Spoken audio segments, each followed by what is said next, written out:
Assalomu alaykum akalar. Bizga gidropolimerimiz kelgan. Bu yengil mahsulot emas, Graska. Oldin kimdir ishlatgan yoki kimdir ishlatmagan.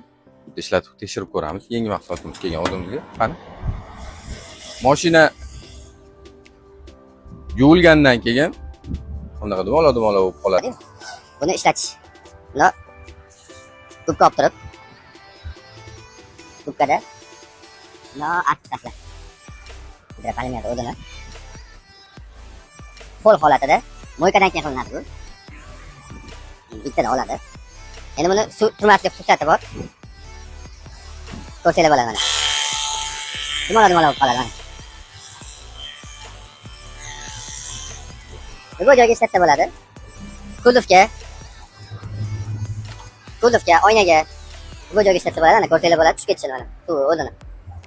Bemalol yomg'irli kunlarda mashinalarni yursanglar ham shu holatda turadi o'zi. Dumola bo'lib turadi.